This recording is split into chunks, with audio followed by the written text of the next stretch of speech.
राज्य का दर्जा बिहार को मिले, इसके लिए मुहिम चलाई जाएगी। यह बिहार की आवश्यकता है। केंद्र सरकार बिहार सरकार को सहयोग नहीं कर रही और साथ ही उन्होंने सुशील कुमार मोदी पर निशाना साधा।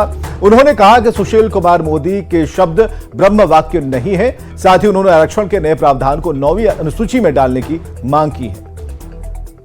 बहुत मजबूती के साथ सरकार की तरफ से की जा रही है। उम्मीद है कि इस बार सफलता मिलेगी, क्योंकि पिछले कई वर्षों से यह मांग आप लोग लगातार कर रहे हैं। यह तो केंद्र सरकार पर निर्भर है कि बिहार को बिहार का हक केंद्र सरकार देती है कि नहीं देती, लेकिन बिहार की आवश्यकता है और इसलिए बिहार की मांग है कि बिहार को विशेष राज्य का दर्जा मिलना चाहिए, क्योंकि आज तक बिहार का विकास दर पिछले कई वर्षों में जो दोहरे अंक में रहा है, उसमें कोई केंद्र सरकार का योगदान नहीं है। केंद्र सरकार को जो सहयोग राज्य के विकास के लिए करना चाहिए, वो केंद्र की सरकार सहयोग नहीं करती है। रघुराम राजन कमेटी ने कई राज्यों के बारे में कहा है कि ये राज्य पिछड़े हैं, और पिछड़े नहीं, बहुत पिछड़े हैं।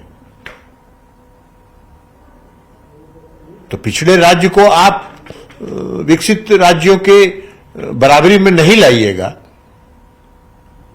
और आप कहिएगा कि हम विकसित भारत बनेंगे। कहां से बनेगा विकसित भारत भाई?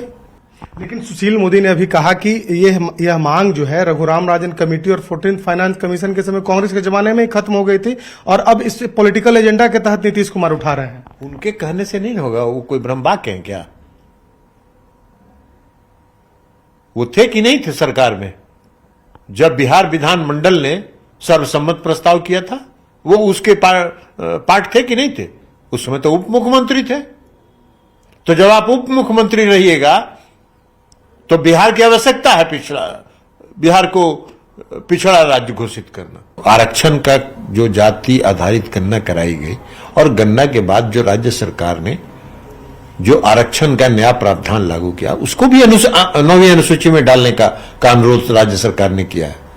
तो आप अगर पिछड़ा समर्थक हैं, अति पिछड़ा समर्थक हैं, दलित समर्थक हैं, तो राज्य सरकार ने तो पिछड़े वर्ग को भी दिया, अति पिछड़े वर्ग का भी कोटा बढ़ाया, दलित समुदाय का भी कोटा बढ़ाया, और सामान्य वर्ग के लोगों का भी जो 10% कोटा है उसको भी आरक्षित किया।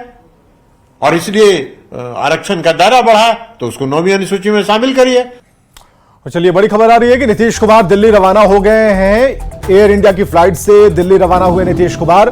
बताया जा रहा है कि निजी कारणों से नीतीश कुमार दिल्ली गए हैं। मंत्री संजय झा भी नीतीश कुमार के साथ मौजूद है और 25 नवंबर को पटना लौट सकते हैं नीतीश कुमार। ये नीतीश कुमार का काफिला और ये एयरपोर्ट के अंदर प्रवेश करता हुआ।